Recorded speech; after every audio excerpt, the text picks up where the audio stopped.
Imaginez un garage baigné d'une lumière crue, où l'odeur d'huile de moteur se mêle au cliquetis des outils. Au centre, un homme en combinaison, les mains noircies par la graisse, porte des gants orange fluo qui semblent presque briller dans la pénombre. Cet homme, c'est Ed Sheena, le cœur battant de Wheeler Dealer, l'émission qui a transformé la restauration automobile en un phénomène mondial. Pendant plus de 10 ans, il a captivé des millions de téléspectateurs avec sa patience, son savoir-faire et son amour inconditionnel pour les voitures classiques.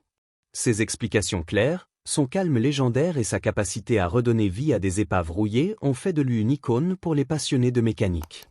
Mais un jour, sans crier gare, il a disparu. Pas d'épisode d'adieu émouvant, pas de grande annonce dramatique. Juste un silence pesant, comme si le garage s'était soudain vidé de son âme. En 2017, son départ soudain de Wheeler Dealer n'a pas seulement surpris les fans, il a déclenché une tempête d'émotions, de questions et de spéculations.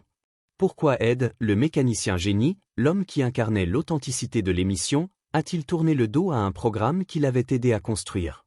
Était-ce un différend avec Mike Breau, son partenaire de toujours? Une pression insoutenable des producteurs? Ou une quête personnelle pour retrouver ce qui l'avait toujours animé? Dans cette vidéo, nous allons plonger dans l'histoire complète d'Ed Sheena, de ses débuts modestes à son départ controversé, en passant par les moments qui ont fait de Wheeler Dealer une légende télévisuelle.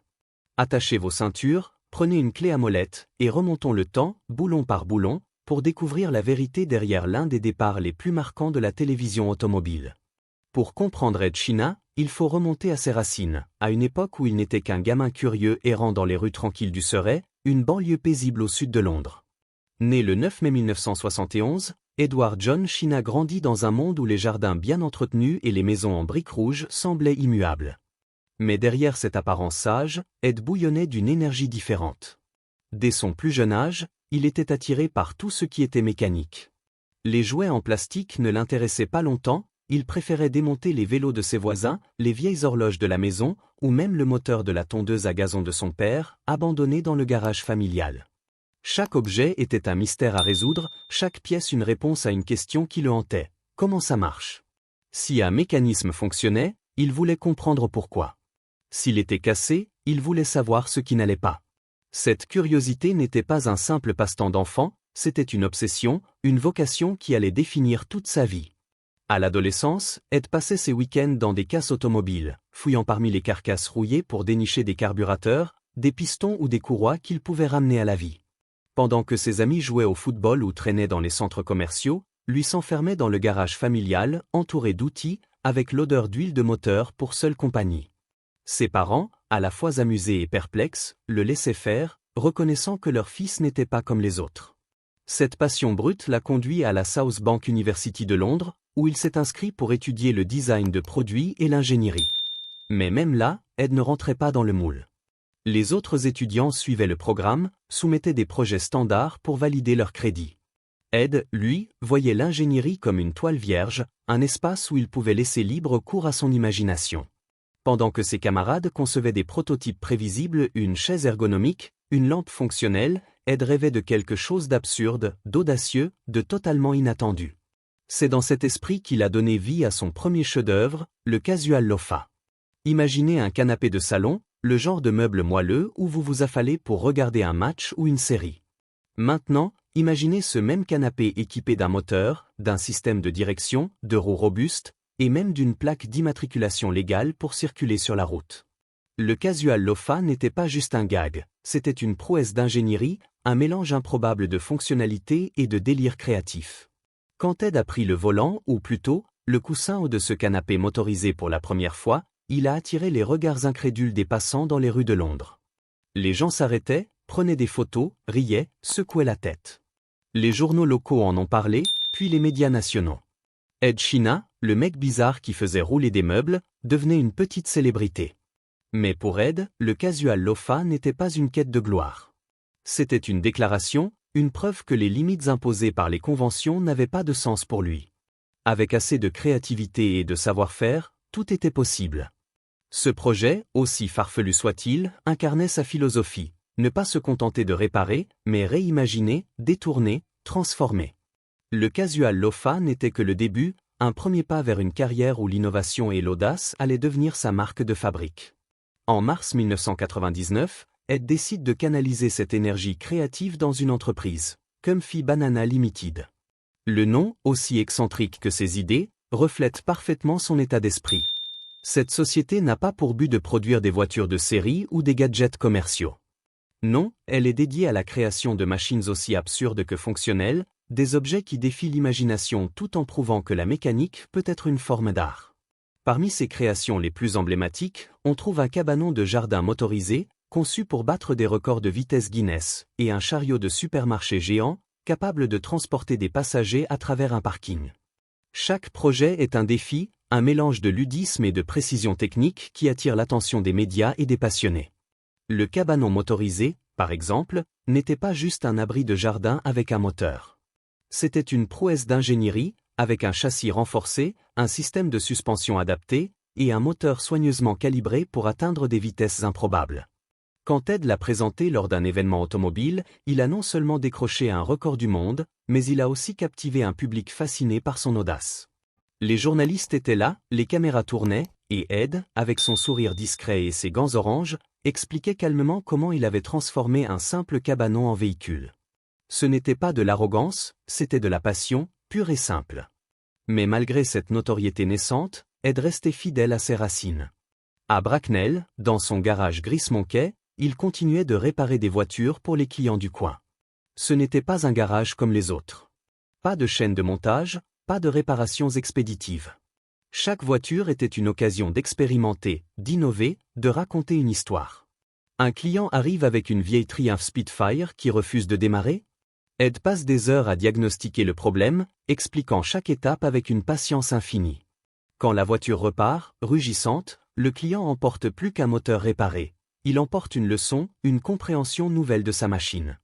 C'est cette approche pédagogue, transparente, passionnée qui fait d'Ed bien plus qu'un mécanicien. Il ne se contente pas de réparer, il enseigne, il inspire, il connecte. Les clients de Gris-Monkey repartent avec des anecdotes, des souvenirs d'un homme qui semblait capable de parler aux machines. Et c'est dans cet atelier, au milieu des outils et des carcasses de voitures, que les producteurs de télévision le découvrent en 2003. Ils cherchaient un concept original, quelque chose qui pourrait captiver un public lassé des émissions automobiles trop tapaques sans grave l'œil. Leur idée était simple mais brillante, acheter des voitures classiques à bas prix, les restaurer avec soin et les revendre avec un profit. Wheeler Dealer était né, mais il fallait deux personnalités pour donner vie à ce concept. Mike Brewer, un négociant charismatique avec un flair inégalé pour dénicher des bonnes affaires, était le choix parfait pour la partie commerciale. Mais il manquait un mécanicien, quelqu'un capable de transformer une épave rouillée en bijou roulant, quelqu'un qui pouvait rendre la mécanique accessible et fascinante. Quelqu'un comme Ed Sheena. Quand le premier épisode de Wheeler Dealer est diffusé en 2003 sur Discovery Channel, la magie opère immédiatement. Mike Brewer, avec son énergie débordante et son bagou de vendeur, trouve des voitures classiques à des prix défiant toute concurrence. Ed, lui, entre en scène avec ses outils, ses gants oranges, et une patience qui deviendra légendaire. Ensemble, ils forment un duo parfait, un équilibre entre le flair commercial de Mike et la précision technique d'Ed. Ce n'est pas juste une émission sur des voitures, c'est une célébration de la passion, de l'artisanat et de l'amitié. Ed ne se contente pas de réparer. Il explique. Quand il démonte un étrier de frein grippé, il prend le temps de montrer pourquoi il s'est bloqué, comment le nettoyer et ce qu'il faut faire pour éviter que ça recommence. Quand il répare un embrayage défaillant, il détaille chaque étape, comme un professeur face à une classe de millions de téléspectateurs. Sa voix calme, presque apaisante, contraste avec l'énergie frénétique de Mike, qui négocie avec des vendeurs ou célèbre une bonne affaire avec un sourire en coin. Ensemble, ils créent une dynamique authentique, loin des drames artificiels qui polluent tant d'émissions télévisées. Les premières saisons de Wheeler Dealer sont un succès discret mais croissant. L'émission attire un public varié, des passionnés de voitures classiques, des bricoleurs du dimanche, des parents qui regardent avec leurs enfants, et même des novices qui n'ont jamais touché une clé à molette. Ce qui rend l'émission unique, c'est sa capacité à rendre la mécanique accessible. Ed a ce don rare, il démystifie les machines, les rend humaines. Les téléspectateurs prennent des notes, mettent sur pause, reviennent en arrière pour mieux comprendre. Certains se lancent même dans leur propre projet de restauration, inspirés par la confiance qu'Ed leur transmet à travers l'écran. Au milieu des années 2000, Wheeler Dealer devient un phénomène mondial. Diffusé dans plus de 100 pays, traduite en plusieurs langues, l'émission transcende les frontières. Ce n'est plus seulement une émission pour les passionnés de mécanique, c'est une institution, un rituel pour des familles entières qui se rassemblent devant leur téléviseur. Les parents regardent avec leurs enfants, les bricoleurs griffonnent des astuces, et même ceux qui n'ont jamais ouvert un capot se surprennent à rêver de restaurer une vieille MG ou une Porsche 924. Au cœur de ce succès, il y a toujours un garage, une caméra, et un homme qui, des années plus tôt, a décidé qu'un canapé devait avoir des roues. Mais le succès a un prix. À la 9e saison, en 2012, les producteurs prennent une décision qui va tout changer, déménager la production en Californie. Sur le papier, c'est une opportunité en or. Les États-Unis sont un paradis pour les voitures classiques, des Mustangs rutilantes, des Corvettes aux lignes iconiques, des Camaros prêts à rugir. La culture de la restauration automobile y est florissante, et le marché américain offre un public immense, avide de nouveaux épisodes. Le climat ensoleillé de la Californie, les garages spacieux, et l'accès à une variété impressionnante de véhicules promettent de donner un nouvel élan à l'émission. Pour les producteurs, c'est une évolution logique, une chance de faire passer Wheeler Dealer au niveau supérieur. Pour les fans, c'est l'occasion de voir Ed et Mike s'attaquer à des muscle cars américaines, des pick-up vintage et des roadsters légendaires. Mais pour Ed, ce déménagement marque le début d'un changement subtil, presque imperceptible au début, mais qui va lentement éroder l'âme de l'émission qu'il a aidé à construire. Le nouvel atelier en Californie est un rêve de mécanicien. Des coffres à outils flambant neufs, aussi haut qu'un homme, brillent sous les projecteurs. Les équipements sont dernier cri, le budget pour les pièces détachées semble illimité. Les caméras tournent du lever au coucher du soleil, capturant des voitures plus spectaculaires les unes que les autres, une Chevrolet Camaro de 1969 un jour, une Ford Mustang Mach-1 le lendemain. Mais derrière les images soignées, le rythme change. Les délais de tournage se resserrent. Les sponsors deviennent plus présents, imposant leurs produits à l'écran. Les réparations, qui prenaient autrefois 10 minutes d'explication détaillée, sont réduites à des séquences de 90 secondes, montées en accéléré avec une voix off lisse et impersonnelle. Ed le remarque immédiatement. Lui qui aimait prendre le temps d'expliquer un démontage de moteur, un réglage de carburateur, ou une réparation électrique se voit pressé par le chronomètre. Il proteste, demande plus de temps pour les réparations, filme des gros plans supplémentaires après les heures de tournage, espérant qu'ils survivront au montage. Mais la plupart de ces efforts sont coupés. Les producteurs veulent un format plus rapide, plus clinquant, plus télévisuel. Ils veulent plus d'épisodes, plus de voitures, plus de profit. Pour eux, c'est une question d'efficacité, une adaptation nécessaire à un marché télévisuel en mutation rapide. Pour Ed, c'est une trahison de l'âme de Wheeler Dealer. L'émission avait toujours été une célébration de l'artisanat, de la transparence, de l'apprentissage. Ed ne voulait pas juste réparer une voiture, il voulait montrer comment et pourquoi. Il voulait guider les téléspectateurs à travers chaque boulon, chaque soudure, chaque diagnostic, comme il l'avait fait avec les clients de Gris-Monkey des années plus tôt. Mais dans ce nouveau décor américain, les séquences en atelier ou le cœur battant de l'émission sont sacrifiées au profit d'un montage plus rythmé, plus commercial. Les explications détaillées d'Ed sont remplacées par des plans accélérés, des transitions flashy, et des segments centrés sur les négociations de Mike. Ed commence à sentir qu'il ne reconnaît plus l'émission qu'il a aidé à construire. Il reste tard le soir, ajustant des pièces non pas pour les caméras, mais pour les téléspectateurs qui, il le sait, mettront sur pause, reviendront en arrière et apprendront. Il filme des séquences supplémentaires, espérant préserver l'essence de Wheeler Dealer. Mais au montage, ses efforts sont souvent écartés. Pour lui, il ne s'agit pas de temps d'antenne, il s'agit de valeur. Ed n'est pas un acteur jouant le rôle d'un mécanicien. Malheureusement, la réaction des fans ne se limite pas au deuil. Une partie du public, frustré, tourne sa colère vers Mike Brewer. Les réseaux sociaux s'embrasent. Mike n'aurait pas assez défendu Ed, il aurait cédé aux pressions de la chaîne, il aurait laissé l'émission perdre son âme. Les critiques deviennent personnelles, parfois haineuses. Certains vont jusqu'à s'en prendre à sa famille, transformant une déception de fans en une tempête toxique. Mike, blessé, répond dans un podcast avec une franchise brutale, il n'y a pas eu de dispute. Un gars a quitté son job, c'est tout. Il insiste, Ed a fait son choix, et il le respecte. Il raconte même leur dernière rencontre, dans un bar d'hôtel à Paris, où ils ont partagé quelques verres et ri ensemble, comme au bon vieux temps. 6 jours plus tard, Ed publie une seconde vidéo. Cette fois, il ne parle pas de l'émission, mais de Mike. Il condamne fermement les attaques contre son ancien collègue, rappelant que Wheeler Dealer était un travail d'équipe et que Mike n'avait aucun contrôle sur les décisions éditoriales de la chaîne. C'est un geste noble, destiné à apaiser les tensions. Mais à ce stade, la fracture dans la communauté des fans est déjà profonde. Wheeler Dealer continue sans aide. En 2018, Ant Anstead, un ancien policier devenu mécanicien talentueux, prend la relève dans l'atelier. Il apporte un style plus rapide, plus jovial, mais il n'est pas aide et il ne prétend pas l'être. Chaque boulon qu'il serre, chaque réparation qu'il effectue est comparée à l'héritage de son prédécesseur. En 2020, Ant quitte l'émission, remplacé par Mark Elvis Priestley, un ancien mécanicien de Formule 1 avec un humour pince sans rire et un savoir-faire affûté.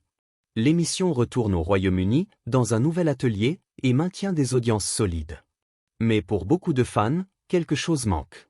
Les séquences techniques ne sont plus aussi détaillées, l'âme pédagogique d'Ed s'est estompée. Pendant ce temps, Ed Sheena s'épanouit ailleurs. Il lance Garage Revival sur YouTube, une série où il aide des propriétaires à restaurer leurs voitures, puis Ed Sheena's Workshop Diaries, où il partage ses propres projets. Il restaure des véhicules électriques, reconstruit des canapés motorisés, et explique chaque étape sans contrainte. Ces vidéos, parfois longues de 30 minutes, sont un retour à l'essentiel, des réparations détaillées, des explications claires, une passion brute. Les fans affluent, et sa chaîne dépasse rapidement le demi-million d'abonnés. Ed impose ses règles, pas de sponsors imposés, pas de coupe au montage, pas de compromis. La qualité prime sur la quantité, la profondeur sur le spectacle. Les rumeurs de retrouvailles entre Ed et Mike ne cessent jamais. En 2023, une photo d'eux discutant à Goodwood, un événement automobile emblématique, fait le tour des réseaux sociaux. Un message d'anniversaire de Mike, un emoji pouce levé d'Ed, les fans y voient un espoir de réunion. Ne jamais dire jamais, dit Mike avec son sourire habituel. Ed, lui, plaisante, seulement si on montre chaque écrou et chaque boulon. Aujourd'hui, Ed explore les carburants alternatifs et les taxis à hydrogène, repoussant encore les limites de ce qu'une machine peut faire. Mike, lui, pousse Wheeler Dealer vers sa 20e saison, promettant des profits records et des voitures toujours plus spectaculaires. Ils mentionnent rarement l'un l'autre en interview, mais toujours avec respect. Leur histoire, portée par des millions de fans, continue de rouler, comme une voiture classique qui refuse de s'arrêter. Et vous, quelle version de Wheeler Dealer vous parle le plus ? Êtes-vous Team Ed, avec ses réparations méthodiques et ses explications détaillées ?